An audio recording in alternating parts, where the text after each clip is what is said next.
All right, what's up everyone and welcome back to the channel. In today's video, I'm a little frazzled. My intention was to do a video based on the best budget pressure washer for car detailing and highlight the Portland 1750 electric pressure washer from Harbor Freight. I've done videos on the past in it.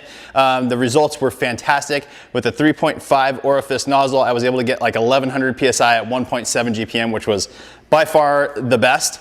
So I was filming a whole video based on that. Went to go double check the numbers and I'm not getting those numbers anymore. So let's go ahead and talk about that. Okay, so first off, I want to say that I still think this is a fantastic unit. I'm just a little bummed because it was like, for the price, it was getting phenomenal numbers.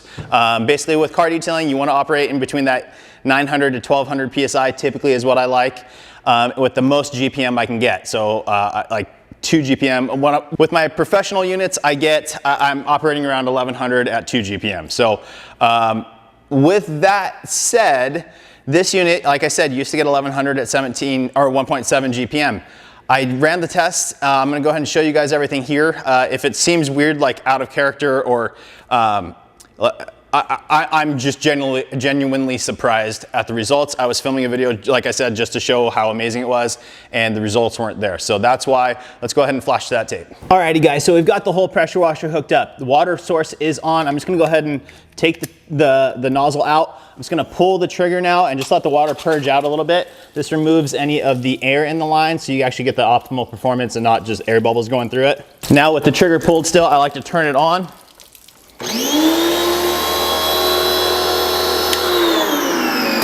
And we can pull the trigger. As you can hear, it has a total stop system similar to those really expensive units that I use. So here we go, guys.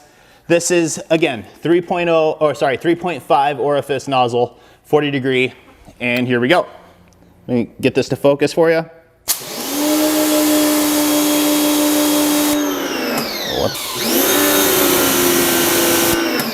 Whoa, whoa, whoa, whoa, whoa.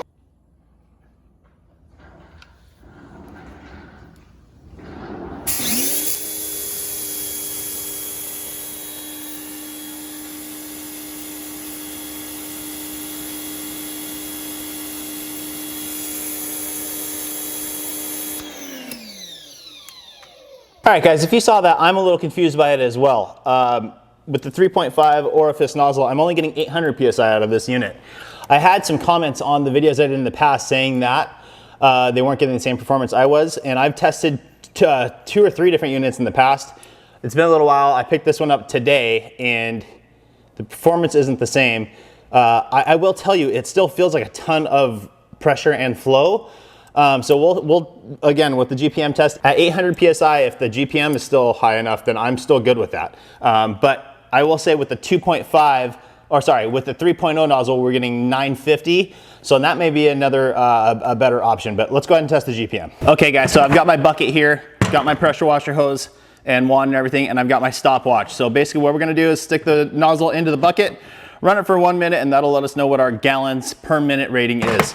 So we're gonna go ahead and start off with that 3.5 orifice nozzle. Again, for some reason out of this unit, we're only getting 800 PSI. It's a big shock to me. With that said, it still feels like it's optimal for car detailing, just, you know, kind of feeling it compared to the other units. So who knows, but let's go ahead and test it for 1 minute. Here we go.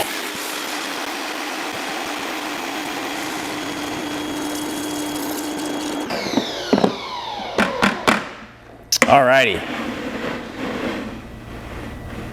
Guys, I don't know what happened. I don't know what happened to this unit. We're barely over 6 quarts with that nozzle. Previous tests with 3 different units I've tested, all were at 7 quarts at that point. We are at 6, which is 1.5 GPM. Okay, so surprising, right? With those 3.0 and 3.5 orifice nozzles, only getting 800 and 900 PSI. The GPM, again, was 1.5 GPM, so 1.5 GPM or 6 quarts. So still good numbers, but the previous ones, I've tested like 3 different ones of these machines, like I said, and I was getting significantly better numbers, and at the price, it was getting more flow than any of the others. Now with these numbers that we're getting, we're right on par with like the Ryobi's, Craftsman, all that kind of good stuff. So, you know, it's a hard decision now. for me personally, I think now I would just go with the Ryobi. Again, I've talked about that tons and tons of times in the past. I love the Ryobi machines. You can manipulate them and you get the flow up and you're good to go. With this one, the reason I would go with the Ryobi over this one now is just because Harbor Freight's return policy and warranty and all that kind of stuff, I don't know. They charge you extra for a warranty. I never buy it. And then I know in the past I've tried to return some things, and this unit specifically, I actually just picked it up this morning, and they let me know, like, hey, if you return this, there is a restocking fee. So I just, you know, in the world we live in today with how easy returns and warranties are with Home Depot, Costco, Amazon, like for them to do it that way, I just don't like that. I don't know exactly what to expect when I'm going back in for something. So with that said, guys, I would probably just go with the Ryobi now. I still think this unit is fantastic. Don't get me wrong. It's a great unit.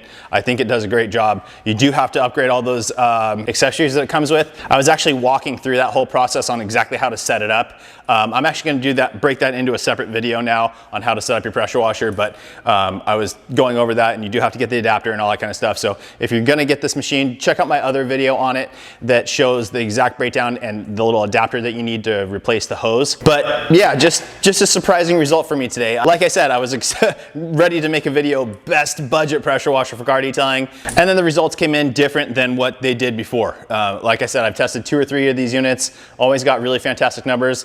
So is it just this unit that's getting numbers that aren't quite as good, or again, the ones I tested before were quite some time ago? Is it a new manufacturer, or something change in the supply chain? Obviously, that's a whole issue in the world right now. So maybe something happened there. I don't know for sure, but I wanted to share with you guys the results on this. I like to keep everything super honest on this channel, and even though I've talked so highly about it, I'm not afraid to say my opinion changed a little bit. And the numbers speak for themselves on that. So like I said though, guys, I want to reiterate, still a fantastic machine. And with that said, I'm going to give this one away. So if you guys need a pressure washer, if you're on a budget and you're trying to get your business started or whatever else, comment down below, and I'll do a random generator, spin the wheel, and it'll select someone as a free giveaway. It won't come with all the upgraded accessories. It'll just come with what the unit comes with, but it'll be a free pressure washer for you. So hopefully that'll help one of you. Anyways, guys, I hope that video helps. Please make sure to like the video, make sure you're subscribed, turn on that notification bell, and we'll see you on the next one.